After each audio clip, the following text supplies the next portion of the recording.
Good morning, everybody. Craig DeLeo here. And I was, again, pondering like I always do. And one of the things I keep telling people to do is with the things that Trump does is, and this is something that every president should do and every leader should do, is pay attention to not the first step, but look at 8 steps down the road of what they're doing.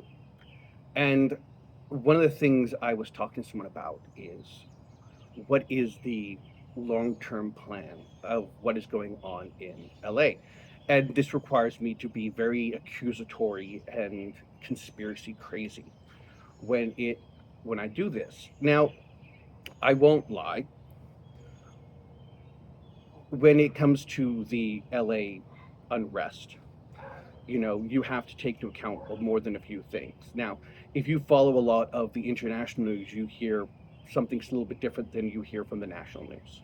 Um, and I'm hearing that our federalized enforcement is hitting very close to what the actual protester numbers are. So we're hearing protester numbers in the 5,000 ish numbers because you can't get an accurate read of that. But we do know that there is about 4,000 guard members on the ground, and we've got about 700 Marines on the ground. So we're now very quickly hitting protester numbers in the same range as the actual federalized uh, soldiers and Marines on the ground as well. So we've got people in body armor, trained, fighters that are in the same level as the protesters. So we've got a one-to-one fight, which isn't a fair fight.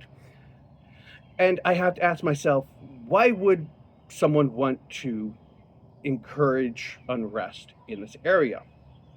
And why would we have someone doing this? And again, this entire requires me to be conspiracy crazy. And I admit fully, it does require some leaps of thought.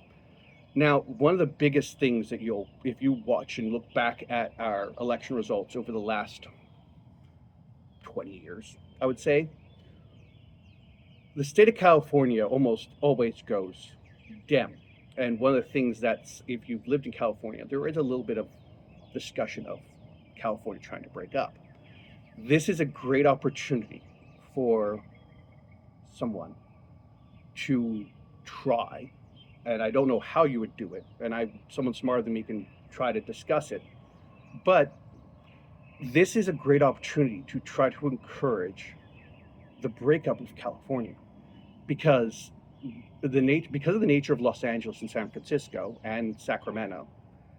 If you take those 3 states or those 3 cities or even just one or two of those cities outside of the electoral college voting block of California, you can very quickly create the rest of California to go the opposite way because Inland Empire California votes Republican.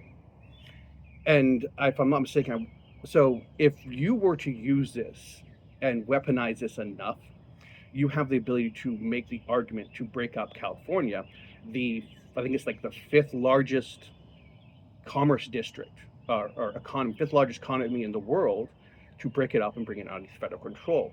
This also takes out some of the threats that Governor Newsom used to, if you don't play by my game or you don't, I'm going to cut off my money, my revenue that's coming back to the federal government. You see a lot of the games that can be had here by breaking up California. And it's a scary, scary thought when you start thinking about this because this can completely change the nature of federal elections for the rest of American history if for some reason you do this. And if you think 8 steps down the road, this is a huge thing.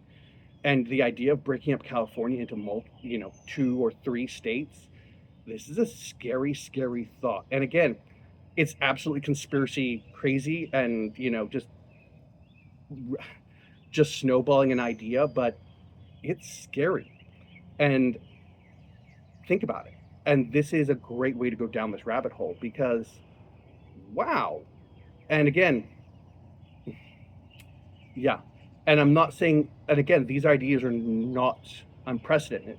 And to talk about President Lincoln during the Civil War. President Lincoln did similar things during the Civil War, so it's not outside the presidential playbook. So, President Lincoln actually pushed a bunch of states into statehood to try to gain states for re-election. So, again, look at history, look at the playbook.